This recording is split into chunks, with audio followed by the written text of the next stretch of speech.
नमस्ते मेरे प्यारे दोस्तों। मैं एक बहुत ही महत्वपूर्ण वीडियो आपको देने जा रहा हूँ। ये वीडियो है मानवीय विद्युत के चमत्कार। जो महानुभाव अध्यात्म में साधना कर रहे हैं, उनके लिए मानवीय विद्युत के चमत्कार के बारे में अवश्य जानना चाहिए, क्योंकि ये मानवीय जो विद्युत है अध्यात्म में, स्पिरिचुअलिटी में बहुत ज्यादा कार्य करती है। ये पंडित श्री राम शर्मा आचार्य गायत्री परिवार के जो संस्थापक थे, उनके द्वारा लिखित पुस्तक के बारे में मैं आपको वीडियो बना के दे रहा हूं। मानवीय विद्युत के चमत्कार। लेखक पंडित श्री राम शर्मा आचार्य, युग निर्माण योजना मथुरा।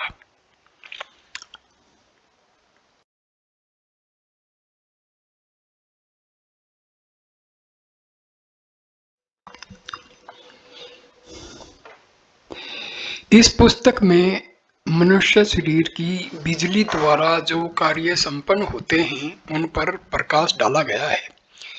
जिस प्रकार स्वास्थ्य विज्ञान जानना हर व्यक्ति के लिए आवश्यक है, उसी प्रकार उसे अपनी सबसे मूल्यवान वस्तु शारीरिक विद्युत के बारे में जानना चाहिए। कितने दुख की बात है कि हम में से बहुत से सुशिक्षित लोग भी इस महत्वपूर्ण विज्ञान की मोटी मोटी बातों से परिचित नहीं हैं और इस जानकारी के अभाव में गलत मार्गों को अपनाकर दुख उठाते रहते हैं। इस महाविज्ञान को पूरी तरह न तो इस छोटी सी पुस्तक में समझाया जा सकता था और न उन लोगों को बहुत अधिक गहरी एवं विस्तृत बातों को जानना रुचेगा जिन तक कि हम इस पुस्तक को पहुंचाने की इच्छा रखते हैं। इसलिए मोटे तौर से रोजमर्रा के जीवन में काम आने वाली बातों में मानवीय विद्युत का क्या और किस प्रकार असर होता है, इस बात को समझाने का प्रयत्न किया गया है। हर बात को विज्ञान की तराजू से तोलने वालों को धर्म और प्राचीन रीति नीतियों के औचित्य का अनुभव करने का अवसर मिलेगा और वे देखेंगे कि भारतीय धर्म शास्त्र एवं आचार शास्त्र अंधविश्वास या दम पर नहीं, वरन मनोविज्ञान एवं साइंस के गंभीर अभिज्ञान पर अवलंबित है। इस पुस्तक में एक गूढ़ विज्ञान की सरल सी व्याख्या की गई है। किसी विधि निषेध पर विशेष जोर नहीं दिया गया है, ताकि सर्वसाधारण निष्पक्ष रूप से इस पर विचार कर सके। अपने विषय की यह निराली पुस्तक हिंदी साहित्य के अंक को पूर्ण करेगी, ऐसा हमारा अनुमान है। श्री राम आचार्य शर्मा जी।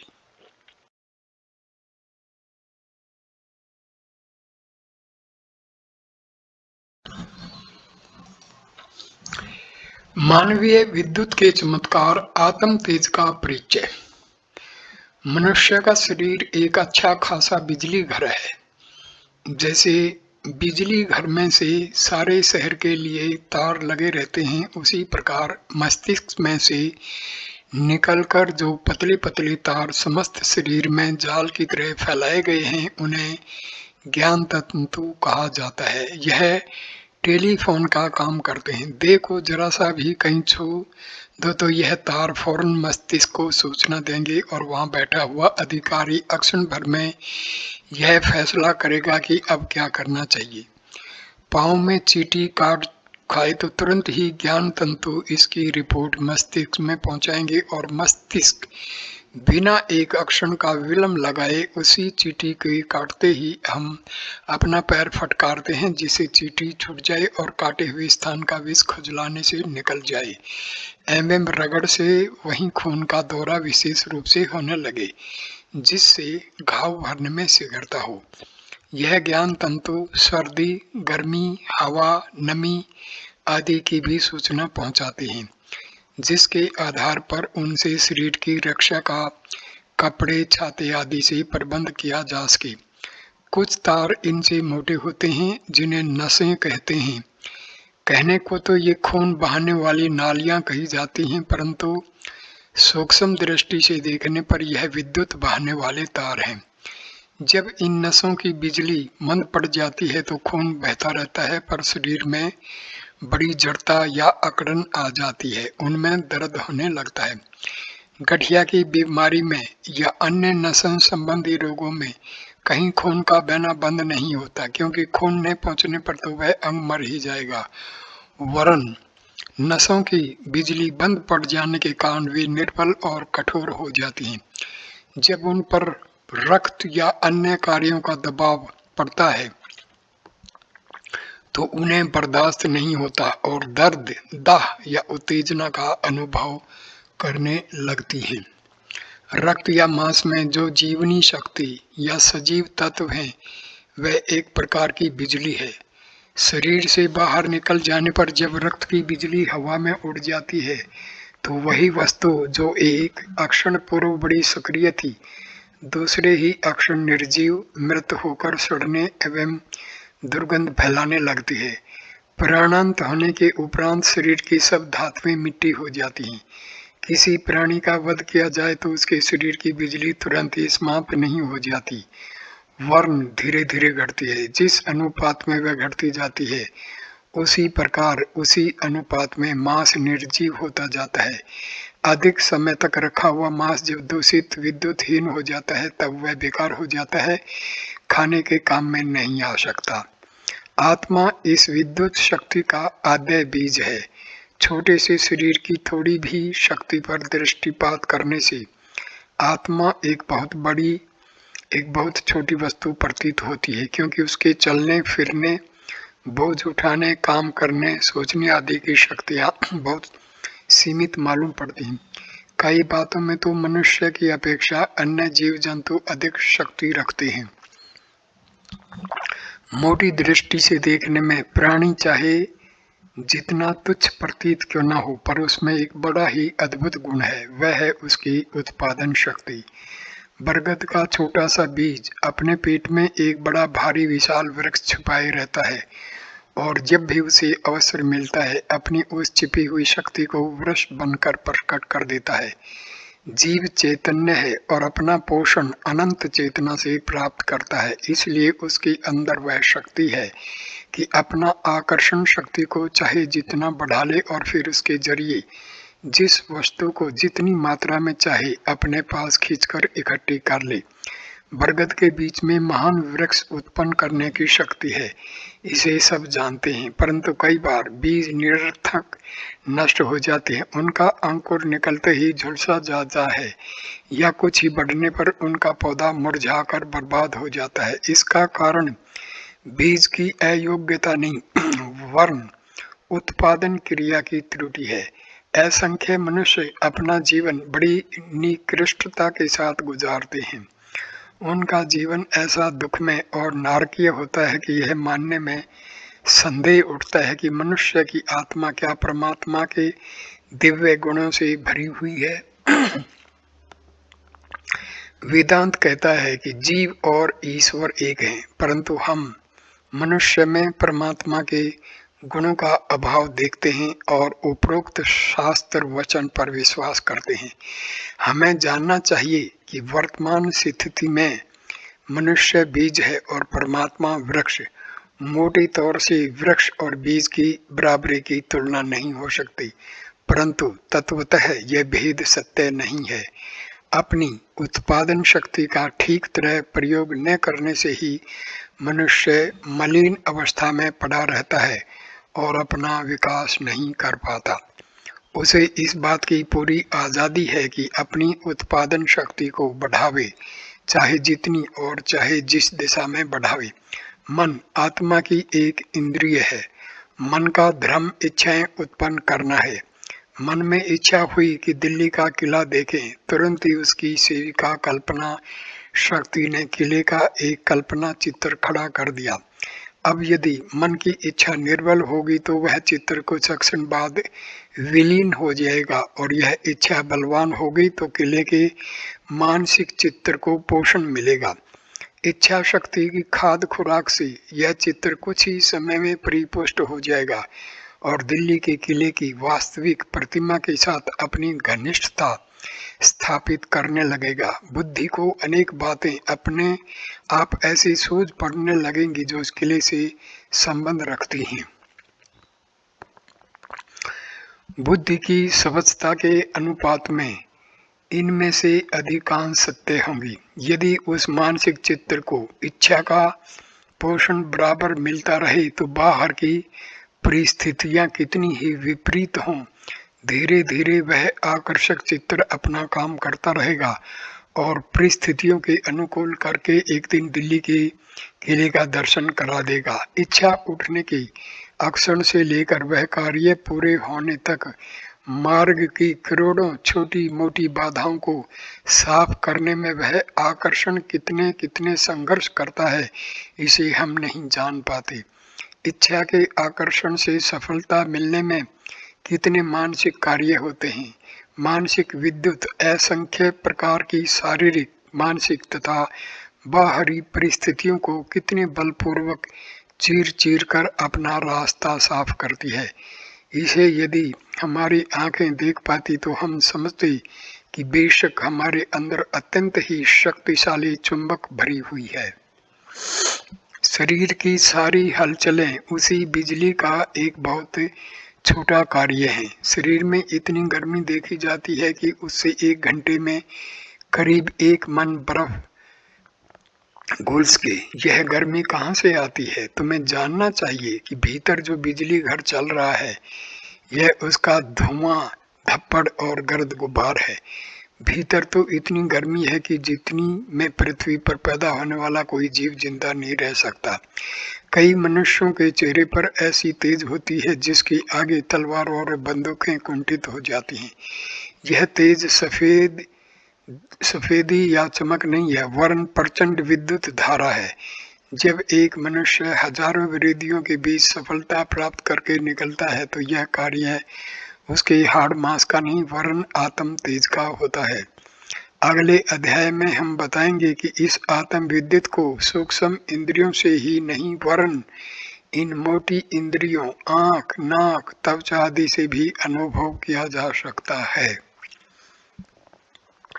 यहाँ तो हमारा अभिप्राय यह बताने का है कि शरीर की सारी हरकतें उस विद्युत के द्वारा हो रही हैं जो मन की महान विद्युत का एक अंश है। एक डॉक्टर ने हिसाब लगाकर बताया कि हमारे शारीरिक और मानसिक कार्यों को चलाने में जितनी विद्युत शक्ति खर्च होती है उतनी से एक बड़ा मिल चल सकता है। छोटे बच्चों में भी इतनी बिजली काम करती है जितनी से रेल का इंजन दौड़ सके। शरीर के कामों में मन की 1/3 से भी कम बिजली खर्च होती है। शेष भाग को पूरा करने के प्रयत्न में लगा रहता है। जो जैसा बनना चाहता है वैसा बन जाता है। इसका रहस्य यह है कि मन जैसी इच्छा करता है, कल्पना वैसी मानसिक चित्र रचती है और लगातार की इच्छा से इन चित्रों में से ऐसे चुंबक पैदा हो जाता है कि वैसे ही भौतिक पदार्थों को अपने निकट खींचते हैं। किसी वस्तु को लाने, उठाने, ले जाने, प्राप्त करने में सदैव कुछ प्रयत्न करना पड़ता है। इच्छा की तीव्रता के अनुसार मन की धारा चारों ओर उड़ उड़कर अनुकूल वातावरण तैयार करती है, शरीर में वैसी क्रिया उत्पन्न करती है, बुद्धि में तरकीबें उठाती है, संकटों का मुकाबला करने योग्य साहस देती है और ऐसी ऐसी गुप्त सुविधाएं उपस्थित करती है जिन्हें हम जान भी नहीं पाते। कहते हैं कि अमुक मनुष्य ने ऐसे ऐसे प्रयत्न करके अमुक कार्य पूरा किया। तत्वदर्शी जानता है कि यह प्रयत्न उसके शरीर से नहीं किए वरन मन ने किए हैं। यदि उसकी तीव्र इच्छा न होती तो शायद ही वह पूरा होता। देखते हैं कि कई आदमी मामूली से कामों को ठीक प्रकार से नहीं कर पाते। उन्हें छोटा सा काम करने में घंटों लग जाते हैं। करने के बाद थकान अनुभव करते हैं या झुंझलाते हैं। समझना चाहिए कि इनके मन को इच्छा शक्ति ने इस कार्य को पूरा करने में सहयोग नहीं दिया। उन्होंने केवल शरीर को घसीटा है। वह जैसा कुछ कर सकता था किया है। देह के पास तो अपना भीतर का काम करने के लिए काफ़ी है। उसी से बाहर के काम भी लिए जाएँ तो ज़रूर थकान, झुंझलाहट आवेगी। इसीलिए याद रखना चाहिए कि किसी कार्य का सफलतापूर्वक होना, प्रसन्नतापूर्वक होना, इस बात पर निर्भर करता है कि उसके लिए अधिक से अधिक मन से इच्छा आकर्षण का उपयोग किया जाए, क्योंकि यही तो उत्पादन का मूल स्रोत है। इच्छा की तभी तीव्रता से क्रिया उत्पन्न होती है, और यदि क्रिया का बुद्धिमत्तापूर्वक उपयोग किया जाए तो कोई कारण नहीं कि कठिन से कठिन बाधाएं मार्ग से हट जाएं। नेपोलियन कहा करता था, असंभव शब्द मूर्खों के कोश में है। चाहे उक्त कथन में कुछ अयुक्ति भले ही हो, पर सत्य का अंश अधिक है। आत्मा को सर्वशक्तिमान इसीलिए कहा गया है कि इच्छा के द्वारा वह शक्ति उत्पन्न करती है और बुद्धि के द्वारा उसका ठीक उपयोग कर लेती है। यदि बीज में उत्पन्न करने की शक्ति हो और उसका उत्पादन ठीक प्रकार से हो तो महान बरगद का वृक्ष उत्पन्न हो जाएगा। वृक्ष की अपेक्षा आत्मा अधिक चैतन्य और स्वतंत्र है, इसलिए उसकी कार्य अक्षमता भी दुरूह दिशाओं तक हो सकती है। संसार में मनुष्यों ने ही अनेक वैज्ञानिक आविष्कार किए हैं, ज्ञान की खोज की है और प्रकृति पर विजय प्राप्त की है। इसका कारण कोई आकस्मिक घटना नहीं है, वरन यह उनकी इच्छा और बुद्धि के सामंजस्य का पतन है, और यह दोनों ही आत्मा की प्रचंड विद्युत के उपकरण है। इसलिए पाठकों, अपनी विद्युत शक्ति का ज्ञान प्राप्त करो, उसका अनुसंधान करो, उस पर विचार करो और कार्य में लाने का अभ्यास करो। तुम जैसा बनना चाहते हो, अपने जीवन में जो वस्तुएं प्राप्त करना चाहते हो, उन्हें सच्चे दिल से चाहो, सच्ची इच्छा करो, लगन के साथ उसमें मन को प्रवृत्त करो, तो तुम्हारी क्रियाएं उसी के अनुसार बनने लगेंगी और बुद्धि उन क्रियाओं की शुद्धता को संभालती रहेगी, तदनुसार सफल होकर रहोगे। मनुष्य जीवन का वास्तविक लाभ प्राप्त करने के इच्छुकों अपनी आत्म विद्युत को समझो, उससे ठीक प्रकार काम लेना सीखो।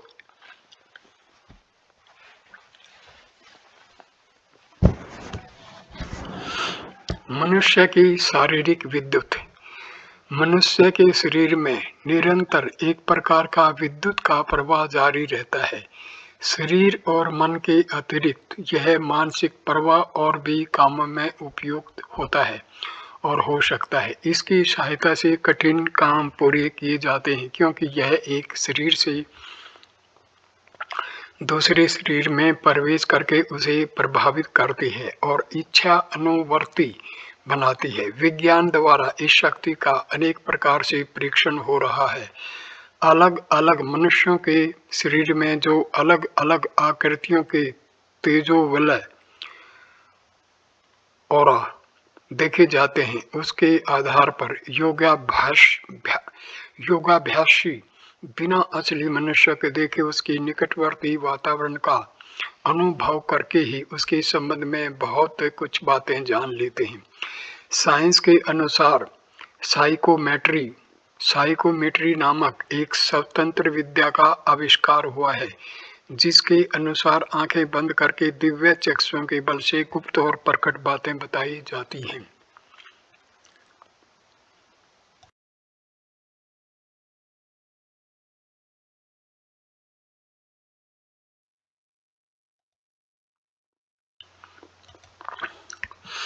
यह मानवीय विद्युत कोई कल्पना का विषय या वैज्ञानिक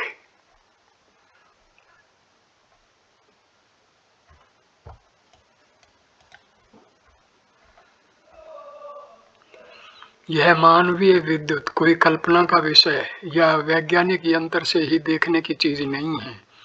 वरन यदि तुम चाहो तो खुद अपनी इंद्रियों से अनुभव कर सकते हो और आंखों से देख सकते हो। बहुत से जिज्ञासु इस अनुभव के लिए उत्सुक होंगे, इसलिए इस लेख में कुछ ऐसे ही उपाय बताए जाएंगे जिनके द्वारा उस बिजली को प्रत्यक्ष में अनुभव में लाया जा सके।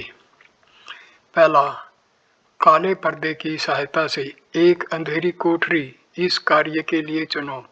उसमें से एक कुर्सी रखकर उसकी पीठ पर गहरे काले रंग का कपड़ा लटका दो। एक बहुत अक्षीण प्रकाश का दीपक कुर्सी के आगे रख दो ताकि कुर्सी की पीठ पर लटके हुए कपड़े पर प्रकाश न पड़ने पावे, अंधेरा बना रहे। इस कपड़े के पीछे अपने लिए एक चौकी या कुर्सी बिछाओ और उस पर बैठ जाओ। अब अपने दोनों हाथों को इस प्रकार मिलाओ जैसे नमस्कार करने के लिए हाथ जोड़ते हैं। काले कपड़े और तुम्हारे हाथ के बीच 1 फुट का फासला रहना चाहिए।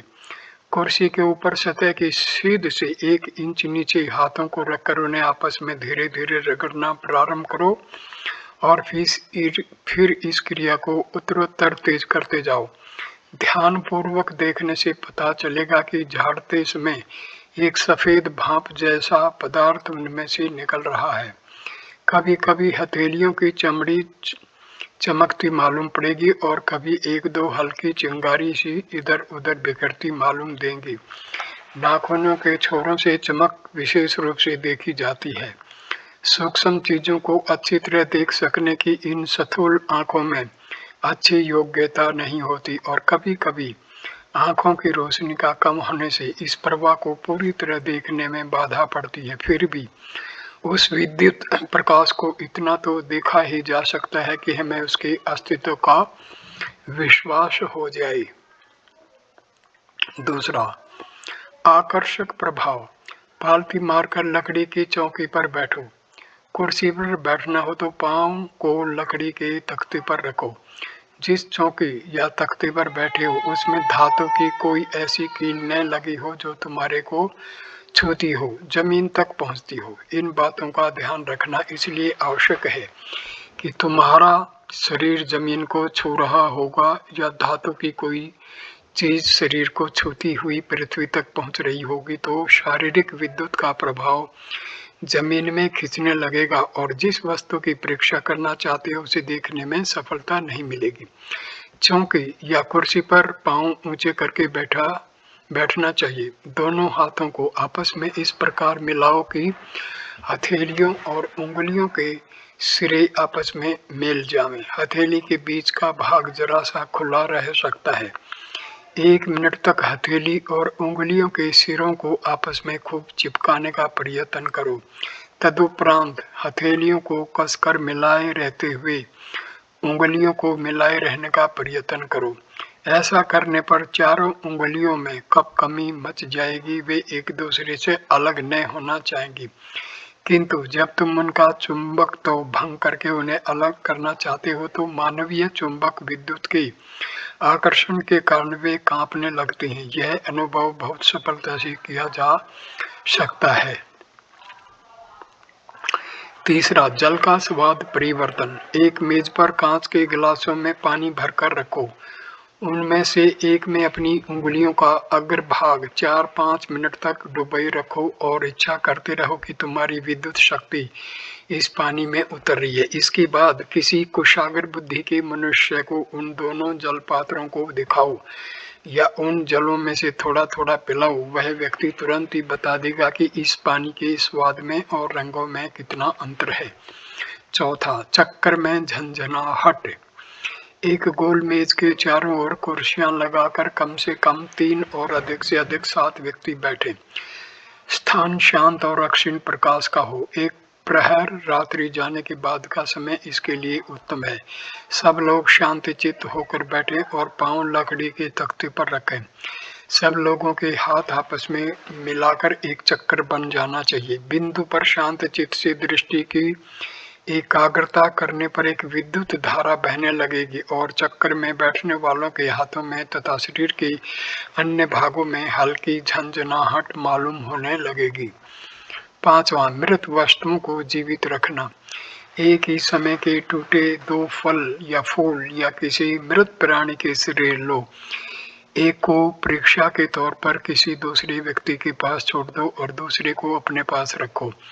दूसरा व्यक्ति उसे जहाँ चाहे वहाँ रखे, तुम उस वस्तु को अपने पास रखो और थोड़ी थोड़ी देर पर उस पर जीवन रक्षा की भावना से दृष्टिपात करते रहो।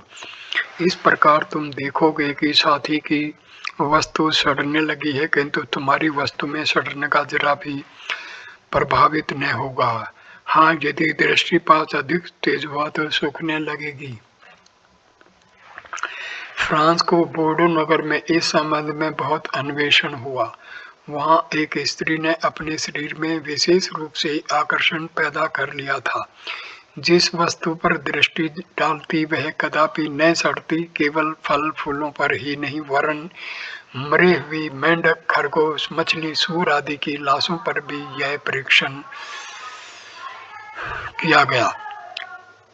सूक्ष्म दर्शक यंत्रों से हफ्तों उन लाशों की परीक्षा होती रही, पर सड़ने का एक भी चिन्ह उनमें न देखा गया। कई ऐसी सड़ी हुई वस्तुएं उस स्त्री के सामने उपस्थित की गई जिनमें असंख्य जंतु उत्पन्न हो गए थे। स्त्री ने जब उन पर अपनी तीक्ष्ण दृष्टि डाली तो वे कृमि कुछ ही देर में मर गए। छठा, लटकती हुई वस्तु को झुलाना।